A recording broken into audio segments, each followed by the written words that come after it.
today's daily shoutouts. Congratulations, guys! If you guys want a chance to win a shoutout on my next video, just leave a nice comment down below. Hey guys, welcome back to my channel. If you guys are new here, hi, my name is Lyssy. Be sure to subscribe and be sure to hit the bell to get notifications every single time I post a new video. Also, if you guys are excited for today's scary video, you guys already know if this video gets to 20,000 likes, I will do more videos like today's video. So I know a lot of you guys on my channel have been recently asking me to cover more haunted stuff. So if you guys are not a fan of that all, you can click off. Because today is gonna get scary. I love telling a good story, but this story is spicy. The tea is once again extremely hot. So as you guys know from my previous videos, I got a haunted doll, Rose. Every time I touch this doll, I get goosebumps, which actually I kind of want to get rid of. It freaks me out a lot, and I don't like messing with haunted stuff, and I advise you guys not to do it. Anyways, I locked Rose up in the basement, and she's in a bin, and I don't want to touch her because she actually scares me. But I got her from a thrift store that I ended up going back to once again. Don't ask me why. I just love thrift stores. Anyways, when I was in this particular thrift store, I was just looking around, minding my own business because this place is huge. It's a really big thrift store called Granny's Attic in Temecula. But I came across something insane. Let me insert the clip here. Oh my goodness. Look at those Raggedy Ann dolls. They're crazy. I came across life-size Annabelle dolls. I'm not a fan of Annabelle. If you guys don't know who Annabelle is, well, it's a very long, disturbing story. Short story short, I bought the doll. Why did I buy this doll, you guys might ask? I don't really know why. Am I gonna get rid of it after this video? Yeah. I don't like haunted dolls. I don't know if this is haunted. I really doubt it. But, you know, it is an exact replica of the actual Annabelle doll. She has the exact same outfit and material. She has the exact same leggings as the actual Annabelle doll. Same feet! This doll has all the same exact features of the real Annabelle doll, guys. I'm not kidding. And it's huge! It's literally like the same size as me. Like, this is the size of at least a small child. Like, this thing could get up in the middle of the night, walk into my room and be like, "Hey, Lyssy! It's your best friend Annabelle! Let's play a game!" And that would not end well, so we don't want that happening. Anyways, I don't know why I bought this doll. Probably to compare what the real Annabelle would have really looked like in real life and how big it really is. Because nobody can touch the real Annabelle doll because it's extremely haunted and cursed. Hopefully this one isn't, because there are millions of Raggedy Ann dolls just like this that were produced and thrown around the whole entire USA. Let's hope that this one's not, you know, haunted. Otherwise, if I touched it, I'm gonna die. And that would not be good because I'm touching it right now. So today, I'm gonna tell you guys the whole entire story about this doll and how haunted and cursed it really is. And the stories are horrific. If you guys have watched the movies, you guys already know. It's bad. Like, it's really bad. And honestly, haunted stuff creeps me out a lot because it's all demonic. It's literally just straight up possessed, and you don't want to mess with that. So let's get on to the extremely scary story of the real Annabelle doll.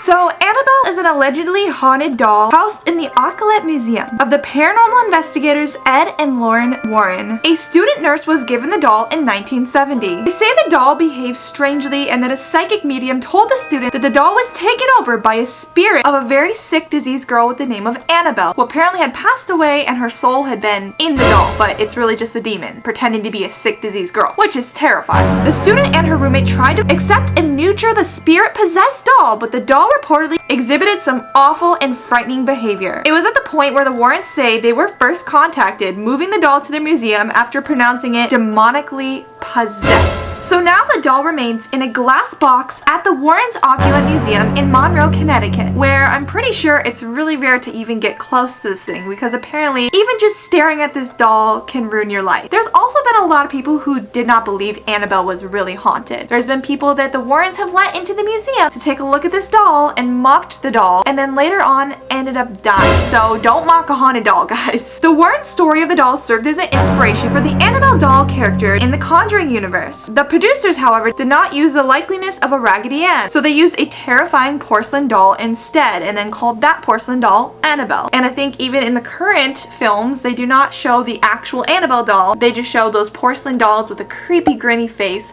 ugly pigtails, and just all around creepy, eerie vibe. That doll is scary too, even though that's not even near to the real Annabelle. So this doll sits in a glass case bearing a hand-carved inscription of the Lord's Prayer, while a pleasant smile rests on her happy face sitting under a mop of red hair. But beneath the case is a sign that reads, "Warning, positively do not open. This doll is responsible for 2 near-death experiences, 1 fatal, awful accident, and a string of demonic activities that have lasted over 30 years. Also, the owners that had given it away had mentioned this as well, and I want to put this in here because it's really creepy. So at first, this doll was an adorable accessory sitting on the sofa in a living room greeting visitors. However, the 2 women who noticed the doll noticed that Annabelle seemed to move about the room on her own. Donna would sit this doll on her living room sofa before leaving to work to come home in the afternoon and find her in the bedroom with the door shut. Donna and Angie then started finding notes left throughout the apartment reading "Help me." The notes were written on the parchment paper, which they did not even have kept inside of their home. Terrifying. Honestly, terrifying. I would literally burn my house down, or I'd actually just burn the doll,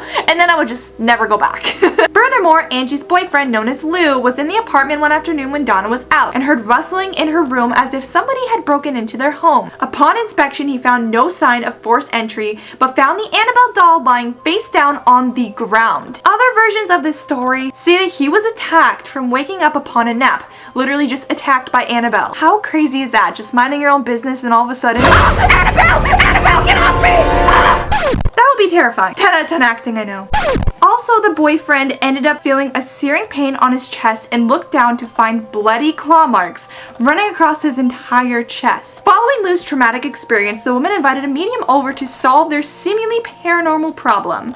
The medium held a seance and told the woman that the doll was inhabited by the spirit of that deceased 7-year-old, whose body had been found years earlier on a site where their apartment building had been built. That's creepy. I didn't know that part. The medium claimed that that spirit was just wanting to be loved and cared for, and that it was a sweet child spirit. However, that medium was very wrong. If something's haunted, it's not nice. It's evil. It's demonic.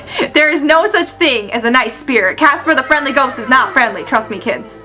Eventually, in an attempt to rid their home of the Annabelle spirit, they ended up just taking it to Ed and Lorraine Warren, where now, like I said, the doll sits its entire life. Earlier this year, in 2020, there was a trending tweet about Annabelle escaping her case. This was all over Twitter, and people were making really funny jokes about it too. Honestly, these jokes were A1 quality. But moving along, they said that Annabelle got out of her case and she was on the loose. That would have made 2020 the worst year ever, but apparently it was a joke, and Ed and Lorraine Warren even cleared it up. I think maybe one of their children cleared it up too. Annabelle's alive. Well, I shouldn't say alive. Annabelle's here. Remember, I have high-tech security here. If she had left the museum, I'd instantly know if something happened or if somebody broke in. They went on and made a video debunking the entire rumor about Annabelle escaping her case, which honestly would have been crazy and really scary if Annabelle was on the loose just walking down the street. That would have been really bad. But basically, when Ed and Lorraine Warren got the doll from the people who had it, they were very concerned because they started thinking that the young ladies who owned the doll really did believe that it was a young child spirit inside of it, and they were feeling sympathetic towards the doll. But Ed and Lorraine told them, no, do not feel sympathetic, because that spirit was only playing a trick with them to get them attached. Apparently, according to this article, spirits do not possess inanimate objects like houses or toys. They possess people. An inhuman spirit can attach itself to a place or an object, and that is what occurred in the Annabelle case. So they want to make you think that they're a part of an object, but then they want to get you and literally take over your body, which is absolutely terrifying. So following the removal of the Annabelle doll from Donna and Angie's apartment, they experienced several other paranormal experiences involving this doll. The first was just minutes after they took possession of her. The Warrens buckled Annabelle into the backseat of their car. On their way home, Lorraine claimed that the brakes either stalled or failed several times, resulting in near disastrous crashes. Lorraine claimed that as soon as Ed pulled holy water from his bag and poured it all over the doll, the problem with the brakes disappeared. Upon arriving home, Ed and Lorraine placed the doll in Ed's study. There, they reported the doll levitated and moved around the house all by itself. Even when placed in the locked office in the outer building, the Warrens claimed that she would turn up later inside of the house. Finally, it got so crazy that the Warrens just decided to altogether lock up Annabelle and cage her. The Warrens specially made a glass wood case constructed, which they locked it with the Lord's Prayer on it. Since being locked up, Annabelle the doll has not moved again, although it is alleged that her spirit has found ways to reach out out of the earthly plane, which is creepy. Years later, another visitor had came to the Warrens museum. He apparently tapped on the glass of Annabelle's case, just tapping on it, mocking her, and laughed about how silly people were to believe in a haunted doll, thinking it was fake. On his way home, he reportedly lost control of his motorcycle and crashed into a tree. He was killed instantly, and his girlfriend just barely survived. She claimed that at the time of that accident, the couple had been laughing about the Annabelle doll. Over the years, the Warrens continued to recount the tale as proof of Annabelle's horrific powers. So altogether, Annabelle's story is one of the most creepy stories in the entire world. What do you guys think about Annabelle? Do you think it's fake? Do you think it's real? Do you guys think it's scary? I definitely think it's scary. After hearing Annabelle's story, would you guys want to own a real Raggedy Ann doll? I kinda don't want to anymore. Sorry, Raggedy Ann, I know it's not your fault, but I'm kinda scared to own you now just because your long-lost sibling had a really creepy experience, you know, so I don't really want to own you anymore. She looks so mad. I'm sorry, Annabelle, I don't want to make you cry. Anyways, yeah, this thing is actually huge and really creepy. I totally see why this thing would actually be scary to have in a house, especially if it started levitating. This is a big doll, like how would it levitate? Like, imagine just seeing this float around the house, like no. Anyways, guys, I hope you guys enjoyed today's scary story time, and I hope you guys enjoyed my scary floppy Annabelle, literal same Annabelle doll as the real one. And it's been Lyssy. I will see you guys next time. Thank you all so much for watching. Stay safe. Don't buy haunted dolls or touch haunted dolls, and I'll see you guys in the next video. Bye, guys. Ow, Annabelle slapped me in the face. So that was it for this video. Thank you guys so much for watching this video. If you guys enjoyed, be sure to hit the subscribe button, be sure to drop a like, and be sure to leave a comment down below. I will see you guys next time. Goodbye.